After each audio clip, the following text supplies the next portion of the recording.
Eu vou receber visitas aqui para responder algumas perguntas, inclusive, da rua. Eu tenho o Deusdete de Oliveira, que é administrador de planos de saúde e sofreu e sofre agressão moral. Como vai? Tudo bem, Deusdete? Muito prazer, muito bem-vindo, viu? Vamos entrar.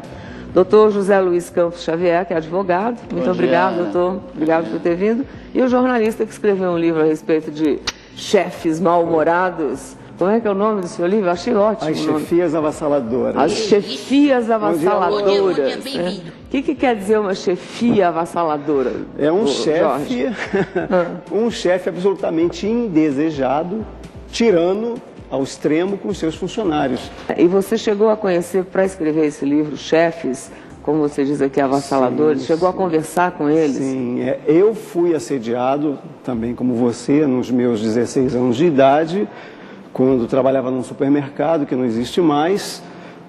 Não sabíamos o que era assédio moral naquela época, lá se vão muitos anos. E depois, também, há bastante tempo atrás, quando eu trabalhava numa instituição financeira, num banco, eu também era muito assediado por um diretor. Esse foi o principal motivador para eu fazer a pesquisa e escrever esse livro, né? E hoje em dia isso é considerado já na justiça como crime e é como a gente está vendo nesses casos, é factível de ter uma pena, é isso? Na verdade, Ana, o assédio moral ele ainda não é crime. Tá? Hoje você tem um artigo no Código Penal, que é o artigo 146, que fala do crime de constrangimento, que é o constrangimento ilegal. E há um projeto de lei na Câmara dos Deputados, que aí sim, tratando especificamente do assunto, levando à legislação penal o assédio moral como um crime efetivamente. Porque a gente, quando fala assédio moral, até entende de uma forma diferente. Naquele caso de o chefe com a subordinada usar e abusar disso para obter favores. Sexual. Pois é, mas é bom distinguir o que é o assédio moral e o assédio sexual. Tem uma distinção aí que é bem fácil da gente notar. No assédio moral, e tanto num quanto no outro, você tem aquela coisa da pressão psicológica. Do constrangimento. Isso. No assédio sexual, você tem um outro apelo, que assim, é o de dar um benefício, ou de dar uma regalia, de dar um incentivo em troca de. Tá.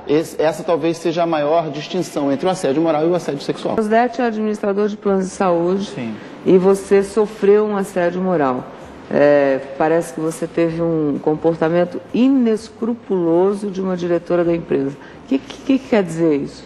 Sim. Eu entrei na empresa, na cidade de Divinópolis, Minas Gerais. Entrei como assistente administrativo e 3 anos depois eu fui promovido à coordenação do ensino à distância e ganhei o elogio nacional, onde eu implantei a alfabetização de jovem adulto. E essa determinada diretora disse que eu estava querendo aparecer e que se tinha alguém que teria que aparecer na empresa seria ela e não eu. E me trocou de sala por 3 vezes, sendo que da última vez eu fiquei até mesmo sem uma cadeira para sentar. Tirou tudo da minha sala. Mesa, computador. Mas como é que você trabalhava? E ela disse o seguinte, que eu poderia ficar encostado em qualquer lugar que eu quisesse. E passou a perseguir todos os meus colegas de trabalho. Como é que você saía? Como é que você ia trabalhar de manhã? Esse dia, a partir desse dia, eu resolvi denunciá-las em todos os órgãos possíveis.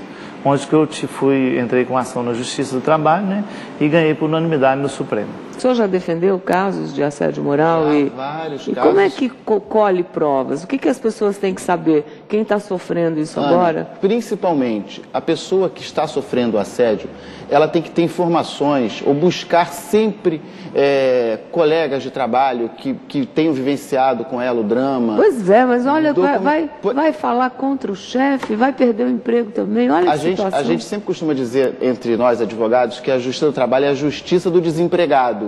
Por que isso? Porque só entra com ação quem foi demitido. A melhor orientação que a gente possa passar para quem é vítima do assédio é, na medida do possível, fazer a denúncia imediatamente. Sofreu assédio, se foi o chefe, vai ao gerente, vai ao supervisor, mas faça a denúncia. Escreva, não adianta relate. Só falar. Exato. Né? Falar, a coisa as palavras tem que estar vão documentada, embora, até para ele poder cobrar uma postura da empresa. Se naquela empresa existe um caso de assédio, a empresa tem que tomar uma atitude rápida, para que aquilo não repercuta. Vamos ver as perguntas que a gente tem na rua. Roda para mim. Eu já tive patroas que já me chamaram de burra, de ignorante, de de idiota. Eu queria saber se isso é um assédio moral. Com certeza. Não tem dúvida, sim. Porque assim, ninguém pode desrespeitar o outro. Isso é um princípio de regra de convivência da sociedade. E se você começa a trazer àquela pessoa uma insegurança no trabalho que ela faça, então, se você é burra, se você é uma idiota, você não consegue fazer o seu trabalho. E aí você começa a perder a sua autoestima, você começa a desenvolver, de repente, uma doença, uma síndrome qualquer, por causa desses ataques.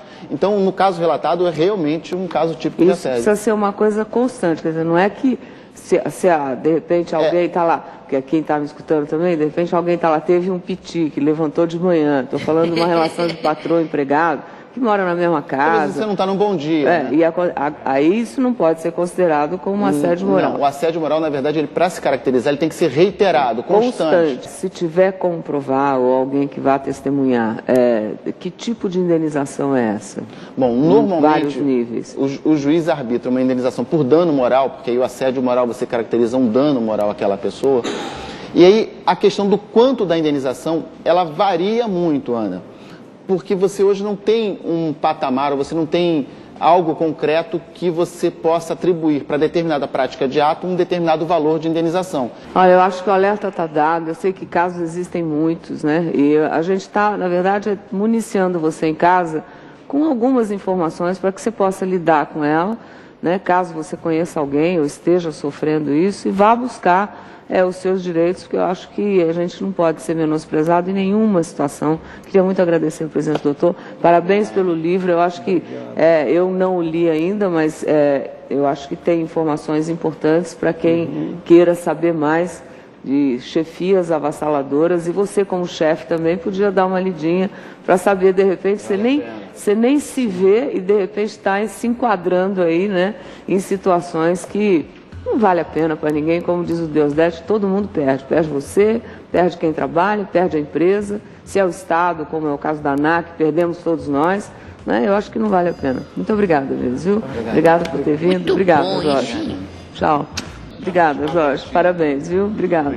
Tchau, Deus Dete. Viu? Bom trabalho aí.